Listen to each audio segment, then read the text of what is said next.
All right, so welcome to the exchange. So, first and foremost, I'm not a financial advisor. I'm just here to give you my opinion on what I see in the stock markets. Looking to the left to see what has happened, then looking to the right to see what may happen. Do your own due diligence. Make sure you invest money in things you know about. If you don't know, invest in yourself and learn. That's the best way you can make money out here and have some security in these markets. So, let's look at what happens to stock markets so we can get a better idea and some security in exchange. Welcome to the Exchange Show. All right, this week on the exchange, we're going to be covering our favorites. Of course, we're going to talk about Bitcoin. If you're in Bitcoin and you're wondering why is it going down, well, first and foremost, last time I covered this, I was looking for it to break out of this particular area here, and the flag was good. It came back up and made another high. Well, that high still wasn't enough to beat our last highest high. The last highest high was at 72. Was that 72? Almost, yeah. Well, 71.9, and we came almost right to it. So we were there, and then we got rejection. Now we've come back down to an area where we had real strong support. Okay, so that support area is propping us up. Currently, um, our last projection was good to go up. We come down. So let's see. We currently have come out of a trend line. Now, when we came out of this trend line, we got some rejection from the support area. If it can do the same thing again. So let's look and just see if it can do the same thing again. It may mess around a little bit, pop back up, because now it looks like it's within a channel. All right, we have our first here, our second here. These both hit that support and went up. Now, if it continues to do the same thing, it may do the same exact thing, go up to around that 71,000 and then come back down.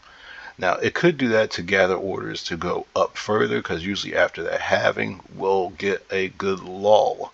So you won't get a lot of positive price action. You'll get some consolidation and maybe some pullbacks, and then it may go up to create those new higher highs everybody's waiting on. So that's what we got so far with Bitcoin. Where is it going now? Well, I'm looking for it to continue to bounce around in here. The last thing I'm going to say is that, once again, I'm a moving average trader. I like looking at the moving averages. If it goes down, it to me, I would say it goes down to the 200-day moving average, which at that time most likely will come up some more, and it will be around the 57,650 area if it comes down again. And that lines up with our last big area of support, aka rejection. We got a buy signal after that. We're still in that buy signal. We're bouncing off of a 48-day moving average, if you can see it there. And also, we are under the 9 and 14. So I'm looking for it to go back up and at least meet that 9. I would like for it to meet that 14 and break it. That will put me back in a better position, more confidence to see it go back up to that 71,000. So that's it for Bitcoin. Let's talk about SPY. SPY has been killing it, killing it. So let's turn that off before we even get started. We do have gaps in the bottom end of SPY around that 513 area and around the 508 area. Will they be getting covered? Don't know. We also have a gap here. Now this gap, here we go, here to there. This one is around the 539 to 537 area. So it's a $2 gap. It's in the daily time frame. We are still in a very strong uptrend. Now we had a pause, and I said if we break out of this with some good volume, we're probably going to see it go up, and we have. I'm looking forward to hit that 552, and that's going to be about 12% almost from that 493, which was our last really big pullback. Now, generally, SPY will go 12% up, 6% down, 12% up, 6% down. So if you look at those averages of 12 and 6, you can pretty much judge where SPY may go on an average. Not every time, but a lot of the time. So at this point, I'm looking for that 552 to be my price target. Algorithm says you are above the 9 and the 14. If I wanted to enter now, I would actually wait for it to come back and touch the 9 or the 14-day moving average. It's saying like, hey, this is where you might want to stop. This is where my last stop is, up here at 553. But I'm looking for 550s. We're currently at 542, so that's a good at least $8 move, $10 move. Currently, I'm real happy with SPY. I got a call in on it, so I'm very happy with it at the moment. So let's talk about Tesla. Let's turn this off, do our price action analysis first. So Tesla, it's just banging around. Now, it came out of the consolidation it was having, right? It looked like we had a nice bullish flag here, banged around, came out, hit that big resistance at 188, and then rejected off of that. Now, our next candles we want to see a candle that's going to continue up. Now, one thing that may happen is fundamental news for Tesla. If we get interest rates going down, because a majority of Tesla is based in cars, people can buy cars at a cheaper rate. They may move more units per quarter. So that means this price is probably going to go up. So let's see what our algorithm says. Currently,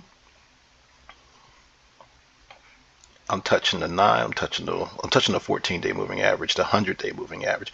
All these moving averages are under it. So that's the 100, 9, the 14, and the 48. With that being said,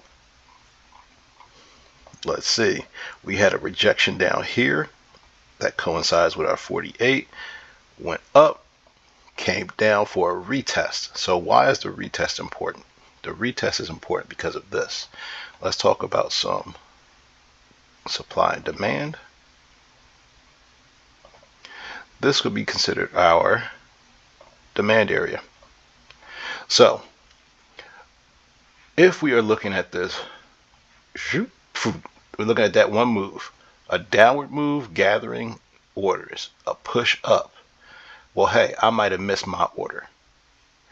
Well, here in this area, we have a demand zone. There may be more orders here to push this up further in the daily time frame, because that 188, I'm sure people want that to break. A lot of people want Tesla to get back up to $200. I know I would, because I have some Tesla. Now, with that being said, this area here is going to be crucial in the next week or so. We have our earnings coming up for Tesla, and that's going to be on the 17th of July. Our last earnings was down here at the bottom of a gap at 147. So if we come anywhere near this area, we may hit this gap down here at that 156 to 147. After that, if the interest rates go down, it may take right off and just shoot right up and maybe even break the 200. Okay, so that's what I'm thinking for Tesla. It may do one of these. So let's put it on the chart, and where we're at here, you may get a push up to about, let's see what the last area is there, here, here, and maybe even one of these. After that, you may get a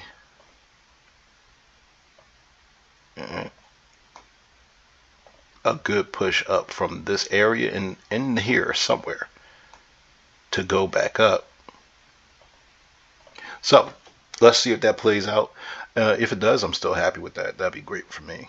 I would love to see a bounce from this area. I would love to see this gap covered sooner rather than later, and then have a great push up from there, because I'm sure there's going to be orders down here at the last earnings area and the last areas of this gap. So that's it for Tesla. Let's see what else we got. I think, oh yeah, I wanted to cover some oil companies. So let's talk about Oxy.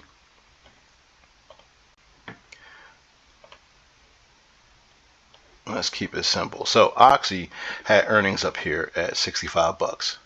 It topped out recently at this, about $71, $72, $71.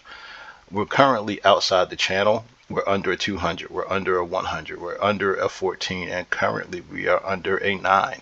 Meaning, where could our next place be? Around earnings, $57.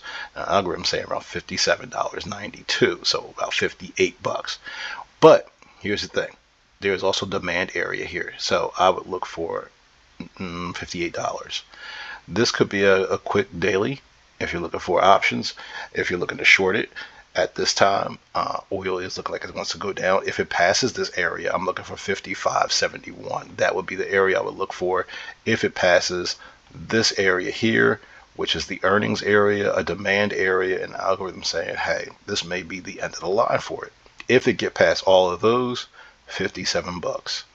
Because at this time, like, it's coming down, it's not changing its mind. It's still got a sell signal, and we're below 48, 100, 200, 19, and 9.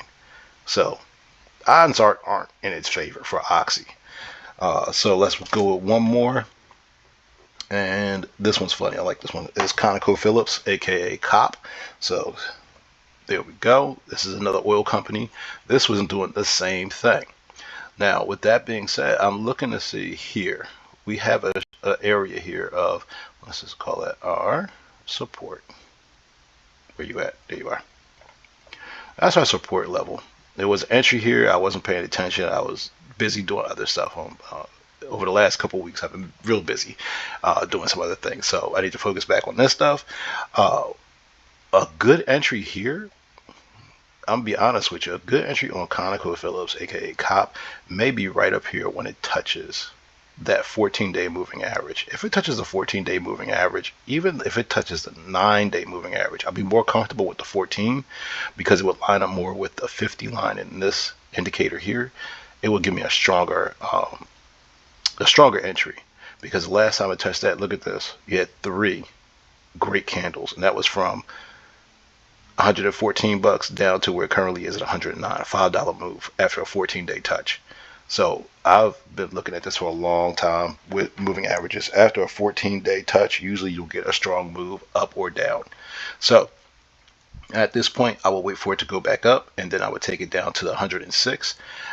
If it passes that 106, I'm looking for some areas over here. Let's turn that off. In the daily, I would say the next area would probably be here. That's a $100 move. Not $100 move, but it's the $100 area. So there you go. That's it for this week on the exchange. I hope you learned something or found something you liked. If you did, give me a like and subscribe. Comment below what was your favorite, which one you thinking about taking. And I'll talk to you next week on the exchange.